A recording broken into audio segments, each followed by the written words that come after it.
नमस्कार। प्रभा साक्षी news network के खास कार्यक्रम जन गण मन में आप सभी का स्वागत है।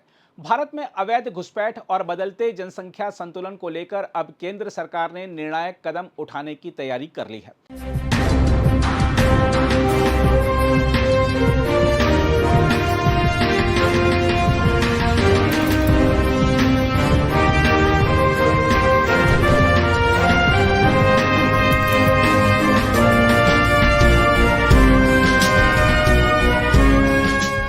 सीमा क्षेत्रों से लेकर महानगरों और औद्योगिक शहरों तक फैले बांग्लादेशी घुसपैठियों के जाल की जांच अब एक उच्च स्तरीय समिति करेगी। मोदी सरकार का स्पष्ट संकेत है कि वर्षों से पहचान छिपाकर रह रहे और फैक्ट्रियों में काम कर रहे अवैध बांग्लादेशियों की अब खैर नहीं है। केंद्रीय गृह मंत्रालय ने इस पूरी प्रक्रिया को समयबद्ध अभियान का रूप देने की तैयारी शुरू कर दी है। हम आपको बता दें कि केंद्र सरकार ने हाल ही में सेवानिवृत्त न्यायाधीश प्रकाश प्रभाकर नावलेकर की अध्यक्षता में एक उच्च स्तरीय समिति का गठन किया है। समिति को देश भर में हो रहे जनसंख्या स्वरूप के बदलावों की जांच का जिम्मा सौंपा गया है। विशेष रूप से उन क्षेत्रों पर ध्यान दिया जाएगा जहां अवैध घुसपैठ, असामान्य बसावट और संगठित पलायन के कारण जनसंख्या का संतुलन तेजी से बदल रहा है। समिति महानगरों, औद्योगिक कस्बों और सीमा क्षेत्रों का दौरा कर जमीनी स्थिति का आकलन करेगी। केंद्रीय गृह मंत्री अमित शाह ने शनिवार को समिति और गृह मंत्रालय के वरिष्ठ अधिकारियों के साथ बैठक कर साफ कर दिया कि यह केवल कागजी अभ्यास नहीं होगा। उन्होंने समिति को सीमा जिलों में जनसंख्या संरचना में आए बदलावों का गहराई से अध्ययन करने का निर्देश दिया। साथ ही महानगरों और औद्योगिक क्षेत्रों में जाकर यह पता लगाने को कहा गया है कि अवैध घुसपैठ का फैलाव किस स्तर तक पहुंच चुका है। सूत्रों के अनुसार वर्षों से बड़ी संख्या में बांग्लादेशी घुसपैठिए सीमा पार कर पहले सीमावर्ती इलाकों में ठिकाना बनाते रहे और बाद में दलालों तथा फर्जी दस्तावेज गिरोहों की मदद से महानगरों और औद्योगिक शहरों तक पहुंच गए। वहां उन्होंने आधार जैसे पहचान पत्र हासिल कर लिए और फैक्ट्रियों, निर्माण स्थलों तथा अन्य क्षेत्रों में काम करने लगे। यही कारण है कि अब जांच केवल सीमा तक सीमित नहीं रह गई है, बल्कि शहरों और उद्योग क्षेत्रों को भी दायरे में लाया गया है। हम आपको याद दिला दें कि केंद्रीय गृह मंत्रालय ने समिति के गठन के समय स्पष्ट कहा था कि देश के कई हिस्सों में जनसंख्या परिवर्तन सामान्य जन्म और मृत्यु दर के कारण नहीं, बल्कि बाहरी और असामान्य कारणों से हो रहे हैं। इनमें अवैध घुसपैठ, अनियमित जनसंख्या आवाजाही और प्रशासनिक लापरवाही प्रमुख कारण बताए गए हैं। केंद्रीय गृह मंत्रालय का मानना है कि इन बदलावों का असर अब केवल सीमावर्ती क्षेत्रों तक सीमित नहीं रहा, बल्कि शहरी केंद्रों, औद्योगिक गलियारों, आदिवासी इलाकों और सामाजिक रूप से संवेदनशील क्षेत्रों तक पहुंच चुका है। सरकार के अनुसार इस बदलाव का सीधा असर सार्वजनिक सेवाओं, स्थानीय प्रशासन, संसाधनों के वितरण और सामाजिक संतुलन पर पड़ रहा है। कई क्षेत्रों में स्थानीय आबादी खुद को असुरक्षित महसूस कर रही है। यही वजह है कि केंद्र सरकार अब इस पूरे मामले को राष्ट्रीय सुरक्षा और देश की संप्रभुता से जोड़कर देख रही है। अमित शाह पहले भी कह चुके हैं कि जनसंख्या परिवर्तन केवल आंकड़ों का विषय नहीं, बल्कि राष्ट्रीय सुरक्षा, कानून व्यवस्था, सामाजिक ढांचे और आदिवासी समाज की सुरक्षा से जुड़ा गंभीर मुद्दा है। उन्होंने कहा था कि समिति देश भर में हो रहे असामान्य जनसंख्या बदलावों का वैज्ञानिक अध्ययन करेगी और धार्मिक तथा सामाजिक समुदायों के स्तर पर हो रहे परिवर्तनों का भी विश्लेषण करेगी। इस समिति में जनगणना आयुक्त के अलावा पूर्व आईएएस अधिकारी दुर्गा शंकर मिश्रा, पूर्व आईपीएस अधिकारी बालाजी श्रीवास्तव और डॉक्टर शामिका रवि को सदस्य बनाया गया है। गृह मंत्रालय के विदेशी प्रकोष्ठ से जुड़े संयुक्त सचिव को समिति का सदस्य सचिव नियुक्त किया गया है। समिति को 1 वर्ष के भीतर अपनी अंतिम रिपोर्ट सौंपनी होगी। समिति का सबसे महत्वपूर्ण काम अवैध प्रवासियों की पहचान, हिरासत और निष्कासन के लिए स्थायी और व्यवस्थित व्यवस्था सुझाना होगा। सरकार चाहती है कि ऐसी प्रणाली बने जो कानूनी, निष्पक्ष और समयबद्ध हो, ताकि वर्षों से देश में रह रहे अवैध घुसपैठियों के खिलाफ ठोस कार्रवाई की जा सके। समिति यह भी जांच करेगी कि किन आर्थिक अवसरों, सीमा पार गतिविधियों और सामाजिक परिस्थितियों के कारण असामान्य बसावट बढ़ी। खासतौर पर उन क्षेत्रों की पहचान की जाएगी जहां जनसंख्या संरचना व्यापक राष्ट्रीय प्रवृत्तियों से अलग दिशा में बदल रही है। राजनीतिक दृष्टि से भी यह कदम बेहद महत्वपूर्ण माना जा रहा है, क्योंकि असम, त्रिपुरा और पश्चिम बंगाल जैसे घुसपैठ प्रभावित राज्यों में भारतीय जनता पार्टी की सरकार और उसकी मजबूत राजनीतिक उपस्थिति है। ऐसे में आने वाले समय में अवैध बांग्लादेशियों के खिलाफ बड़े स्तर पर पहचान और निष्कासन अभियान चलने के संकेत साफ दिखाई दे रहे हैं। देखा जाए तो मोदी सरकार के तेवर से यह स्पष्ट है कि अब सीमा पार कर भारत में घुसकर पहचान बदलकर रहने वालों के दिन आसान नहीं रहने वाले।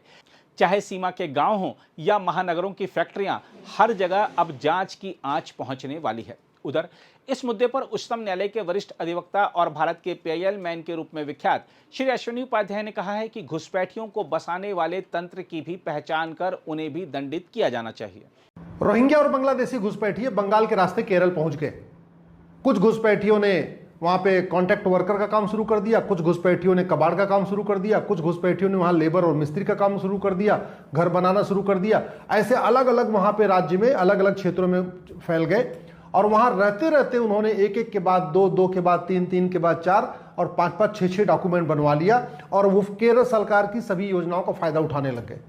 सबसे पहले घुसपैठियों ने आधार बनवाया। आधार इसलिए बनवा लिया क्योंकि आधार एक्ट कहता है कि भारत के रहने वाले नहीं बल्कि विदेशी भी अगर 6 महीने से भारत में रह रहे तो आधार बनवा सकते हैं। इसी कानून का फायदा उठाया घुसपैठियों ने और केरल में जैसे उनको 6 महीने पूरा हो गया, उन्होंने 2000 रुपए कॉमन सर्विस सेंटर के दलाल को पकड़ा, कॉमन सर्विस सेंटर वाले को दिया और आधार बनवा लिया। जैसे उनका आधार बना उसके बाद तो फिर पूरी चेन बन गई। जब आधार बन गया फिर उन्होंने तहसील के दलाल को पकड़ा, 2000 रुपए उसने राशन कार्ड बनवा दिया। जब 2 डॉक्यूमेंट हो गया फिर उन्होंने किसी दलाल को पकड़ा, उसके बाद नगर निगम से उनका बर्थ सर्टिफिकेट बन गया। और जब 3 डॉक्यूमेंट हो गया उन्होंने आरटीओ ऑफिस के दलाल को पकड़ा, ड्राइविंग लाइसेंस बनवा लिया। और जब 4 डॉक्यूमेंट बन गया फिर लोकल नेताओं की मदद से उन्होंने वोटर आईडी में नाम भी जुड़वा लिया। एसआईआर में नाम तो उनका कट गया था, लेकिन अब जो वहां से खबरें आ रही हैं कि किस तरीके से पूरे केरल में घुसपैठियों ने अपनी पैठ बना लिया, सभी जिलों में जा जा के वहां पे सेट हो गए, 5-5, 6-6 डॉक्यूमेंट बन गए, ये बहुत चौंकाने वाला है। मैं पहले भी कई बार कह चुका हूं, घुसपैठ का मूल कारण है घटिया कानून, ये आधार एक्ट, जिसकी वजह से घुसपैठी अपने डॉक्यूमेंट बनवा रहे हैं। दूसरा बड़ा कारण है, हमने आज तक एक यूनिफॉर्म पुलिस कोड नहीं लागू किया, पुलिस चार्टर नहीं लागू किया। पूरे देश के पुलिस का व्यवहार अलग अलग है। केरल के पुलिस का बिहेवियर अलग है, यूपी के पुलिस का बिहेवियर अलग है, महाराष्ट्र की पुलिस अलग तरीके से काम करती है, गुजरात की पुलिस अलग तरीके से काम करती है। जबकि पुलिस को वेतन भत्ता देश को सुरक्षित बनाने के लिए मिलता है, इसलिए पुलिस का व्यवहार भी पूरे देश में एक जैसा होना चाहिए। लेकिन ये 1861 वाला कानून आज तक चल रहा है। यूनिफॉर्म पुलिस कोड लागू नहीं हुआ, पुलिस चार्टर लागू नहीं हुआ, पुलिस को स्वतंत्र और निष्पक्ष बनाया नहीं गया, पुलिस को रिस्पॉन्सिबल और अकाउंटेबल बनाया नहीं गया। तो नतीजा क्या है, घुसपैठिए देखते हैं कि हाँ भाई जिस राज्य में उनको थोड़ी ढील मिल जाएगी उस राज्य में जाते हैं और वहां अपना बसना शुरू कर देते हैं। अगर हमें घुसपैठ रोकना है तो ये जो घुसपैठियों को बैंकों के जरिए फंडिंग हो रही है, 1949 में बने घटिया बैंकिंग एक्ट के कारण, इस कानून को बदलना पड़ेगा। उनकी जब फंडिंग बंद होगी तब घुसपैठिए कमजोर पड़ेंगे, नहीं तो उनका नेक्सस इतना पावरफुल है कि पूरी फंडिंग भी आ रही है और जगह जगह उनके मददगार भी बैठे हुए हैं। घुसपैठ इसलिए भारत में होती जा रही है क्योंकि घुसपैठियों की मदद करने को हमने सीरियस क्राइम नहीं बनाया। हमने सिटीजनशिप एक्ट बनाया 1955 में, लेकिन इतना घटिया ये कानून है कि आज तक किसी भी, न किसी जासूस की नागरिकता गई, न गद्दार की नागरिकता गई, न आतंकवादी की नागरिकता गई, न बलात्कारी की नागरिकता गई, न हत्यारे की नागरिकता गई, न भ्रष्टाचारी की नागरिकता गई। किसी की नागरिकता जाती नहीं है। दुनिया के कई देशों में घुसपैठ करने पे आजीवन कारावास मिलता है और घुसपैठियों की मदद करने पे फांसी की सजा होती है। दुनिया के कई देशों में घुसपैठियों की मदद करना जघन्य अपराध है। और हमने जघन्य अपराध तो छोड़ो, हमने घुसपैठियों की जो मददगार भारत में बैठे हुए हैं, जो घुसपैठियों को 5-5, 6-6 डॉक्यूमेंट बनवा देते हैं, जो 2-2 हज़ार रुपए के चक्कर में घुसपैठियों का आधार बना रहे हैं, राशन कार्ड बना रहे हैं, ड्राइविंग लाइसेंस बना रहे हैं, बर्थ सर्टिफिकेट बना रहे हैं, वोटर आईडी बना रहे हैं, उनके सिटीजनशिप खत्म करने का कोई प्रावधान ही नहीं रखा हुआ है। फिर घुसपैठ कैसे रुकेगी? घुसपैठ इसलिए हो रही है क्योंकि हमने घुसपैठ को राष्ट्र की सुरक्षा के लिए खतरा घोषित नहीं किया।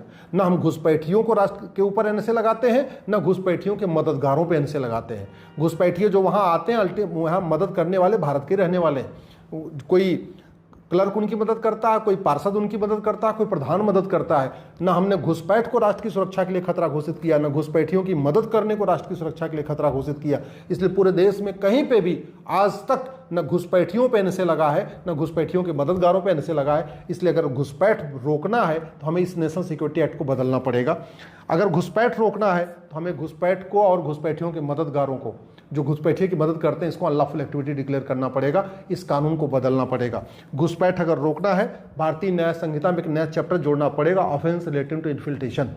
दुनिया के सभी देशों में घुसपैठ के खिलाफ कठोर कानून है, लेकिन हमारे देश में न घुसपैठ करने पे कठोर कानून है, न घुसपैठियों की मदद करने पे कोई कठोर कानून है।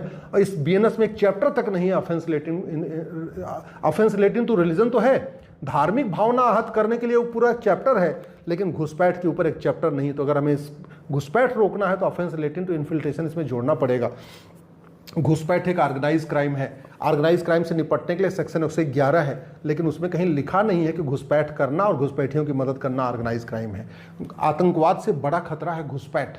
घुसपैठी डेमोग्राफी बदल रहे हैं, 5 करोड़ आ चुके हैं। आतंकवाद से तो मात्र 1000 लोग साल में खत्म होते हैं, घुसपैठिए तो पूरी डेमोग्राफी बदलते जा रहे हैं। 5 करोड़ आ चुके हैं। हमारे पास एक्ट ऑफ टेररिज्म है सेक्शन 113, लेकिन एक्ट ऑफ टेररिज्म में हमने इन्फिल्ट्रेशन को शामिल नहीं किया। हमने इन्फिल्ट्रेशन को वेजिंग वॉर डिक्लेयर नहीं किया, इसलिए पुलिस बीएनएस की सेक्शन 147 नहीं लगाती है। हमने घुसपैठ को राष्ट्र की संप्रभुता के लिए, राष्ट्र की सुरक्षा के लिए, राष्ट्र देश की एकता अखंडता के लिए खतरा घोषित नहीं किया, इसलिए बीएनएस का सेक्शन 152 पुलिस कहीं लगाती नहीं है। हमने घुसपैठियों का narco polygraph brain mapping mandatory नहीं किया। हम घुसपैठियों का narco polygraph brain mapping test करके पूछते भी नहीं है कि हाँ तुम्हारा आधार किसने बनाया, तुम्हारा राशन कार्ड किसने बनाया, तुम्हारा बर्थ सर्टिफिकेट किसने बनाया, तुम्हारा ड्राइविंग लाइसेंस किसने बनाया। जिस दिन हम घुसपैठियों के मददगारों को पकड़ के जेल में डालना शुरू कर देंगे, घुसपैठिए अपने आप भाग जाएंगे। लेकिन उसके लिए आपको ये कानून बदलना पड़ेगा, साक्ष्य अधिनियम बदलना पड़ेगा। झूठ पकड़ने के लिए नार्को पॉलीग्राफ ब्रेन मैपिंग कानून बनाना पड़ेगा, तब देश सुरक्षित होगा, घुसपैठिए भागेंगे। घुसपैठ का मूल कारण है घूसखोरी। बॉर्डर पे घुसपैठिए 2000 दे के आते हैं और अंदर 2000 में डॉक्यूमेंट बनवा लेते हैं। ये जो केरल में पकड़े गए ये सब भी 10 से 12 हज़ार रुपये में इन्होंने 5-5, 6-6 डॉक्यूमेंट बनवाया है। चीन में भ्रष्टाचारियों को फांसी होती है, हमारे देश में सड़ा हुआ कानून चल रहा है। 70,000 करोड़ का घोटाला करने, कॉमनवेल्थ घोटाले में किसी को फांसी नहीं हुई। 1,76,000 करोड़ के 2G घोटाले में किसी को फांसी नहीं हुई। 1,86,000 करोड़ के कोयला घोटाले में किसी को नहीं फांसी हुई। तो घुसपैठियों का 2-2 हज़ार रुपये लेकर डॉक्यूमेंट बनाने में फांसी कहाँ से हो जाएगी? इस कानून को बदलना पड़ेगा। घुसपैठियों की जो फंडिंग होती है वो बेनामी फंडिंग होती है, उसका मूल कारण है 1988 का बना हुआ घटिया कानून। घुसपैठियों को हवाला के जरिए फंडिंग होती है और हवाला कारोबार इसलिए चल रहा है कि 2002 का हमारा कानून महाघटिया है, महासड़ा हुआ है। घुसपैठियों को विदेशी फंडिंग होती है FCRA के जरिए। यहाँ बहुत सारे NGOs हैं, उनको बाहर से फंडिंग आती है घुसपैठियों को सेटल करने के लिए, घुसपैठियों को बसाने के लिए। हमने FCRA कानून जो 2010 में बना था इसको आज तक खत्म नहीं किया है। घुसपैठियों को ब्लैक मनी से फंडिंग हो रही है और ब्लैक मनी भारत में इसलिए है क्योंकि हमारा कानून घटिया है। घुसपैठिए माइनॉरिटी का पूरा फायदा उठा रहे हैं। जैसे उनके ऊपर कुछ होता है पूरे भारत में चर्चा शुरू हो जाती है। हमने माइनॉरिटी को न तो डिफाइन किया, न माइनॉरिटी मेजॉरिटी का खेल खत्म किया, इसलिए घुसपैठिए माइनॉरिटी बन के यहाँ रहते हैं। अगर कोई एक डंडा उनको मार देता है पूरी दुनिया में हंगामा शुरू हो जाता है। भारत में माइनॉरिटी असुरक्षित हैं वो घुसपैठिए, लेकिन माइनॉरिटी का पूरा फायदा उठाते हैं। और सबसे बड़ी बात, भारत के जो मदरसे हैं ये घुसपैठियों के शेल्टर हैं। जब तक मदरसे नहीं बंद होंगे तब तक घुसपैठियों को कोई हिला नहीं सकता। घुसपैठिए आते रहेंगे। और मदरसे केवल ये जो मदरसे हैं केवल घुसपैठ के सेंटर नहीं है, मदरसे तो लफ्ज़हात के सेंटर हैं, मदरसे धर्मांतरण के सेंटर हैं, मदरसे अराजकता के सेंटर हैं, मदरसे अलगाववादियों के सेंटर हैं। पाकिस्तान में जब ऑपरेशन सिंदूर हुआ था तो भारत ने जो 7 जगह पे 9 जगह हमला किया था वो क्या थे? सारे के सारे मदरसे थे। पूरे पाकिस्तान में जहाँ जहाँ आतंकवादी ठिकाने वहाँ ऊपर मदरसा बना हुआ है। वो हालत भारत की भी है। और सबसे बड़ी बात ये, मदरसा पाकिस्तान का हो या भारत हिंदुस्तान का या अफगानिस्तान का, सिलेबस और करिकुलम एक समान होता है। जो अफगानिस्तान और पाकिस्तान में मदरसों में सिखाया जाता है वही यूपी, बिहार, बंगाल, केरल, कर्नाटक के मदरसों में भी सिखाया जाता है। तो आप अगर ये नहीं कह सकते कि नहीं हमारा वाला मदरसा तो अच्छा है, पाकिस्तान अफगानिस्तान वाला मदरसा गड़बड़ है। और दूसरी बात, मदरसों को आप कितना भी कंट्रोल कर लीजिए, जैसे बबुल के पेड़ में कितना भी खाद पानी दीजिए, निकलेगा कांटा ही, उसमें आम का फल नहीं निकलेगा। आप भेड़िया को कितना भी मक्खन मलाई खिला दीजिए, कितना भी उसको ड्राई फ्रूट खिला दीजिए, मौका मिलेगा तो काटेगा ही। वैसे मदरसे को आप कितना भी आधुनिक कर दीजिए, कितना भी मॉडर्न कर दीजिए, कितना भी रेगुलेट कर दीजिए, आप उसका सिलेबस और करिकुलम नहीं बदल सकते। मदरसों का सिलेबस तो एक समान होता है, चाहे वो हिंदुस्तान हो, चाहे पाकिस्तान हो, अफगानिस्तान। और मदरसे इन घुसपैठियों के सेंटर हैं, चाहे वो दिल्ली का मदरसा हो, यूपी का मदरसा हो, बंगाल का मदरसा हो, केरल का मदरसा हो। जो 5 राज्यों से लगभग 75,000 बच्चे गायब हुए थे वो केरल के मदरसों में पाए गए थे। और किस लिए वहाँ लाए गए थे? उनको कन्वर्ट करने के लिए। तो ये मदरसा बंद करना पड़ेगा। आप घुसपैठ को ऐसे नहीं रोक सकते, आपको मल्टी एक्शन लेना पड़ेगा, मल्टी स्टेप्स लेना पड़ेगा, तब जाके घुसपैठ रुकेगी। और तू मैं आरोप प्रत्यारोप, नूरा कुश्ती, बतौलेबाजी करने से घुसपैठ ये नहीं भागेंगे। सुबह से लेकर शाम तक गांधीवाद, नेहरूवाद, अंबेडकरवाद, पेरियारवाद, समाजवाद, लोहियावाद की बात करने से घुसपैठिए नहीं भागेंगे। न नेताओं के भाषण से घुसपैठिए भागेंगे, न नेताओं के प्रेस कॉन्फ्रेंस करने से घुसपैठिए भागेंगे। घुसपैठिए तभी भागेंगे जब नियम कानून बदलेगा। और अगर इन घुसपैठियों को नहीं भगाया यहाँ से तो देश बचेगा नहीं, देश बर्बाद हो जाएगा। अगर आप भी लेना चाहते हैं देश दुनिया की तमाम जानकारी तो आज ही सब्सक्राइब करें हमारे चैनल को। साथ ही नीचे दिए बेल आइकन को जरूर दबाएं ताकि हर अपडेट आप तक पहुंच सके।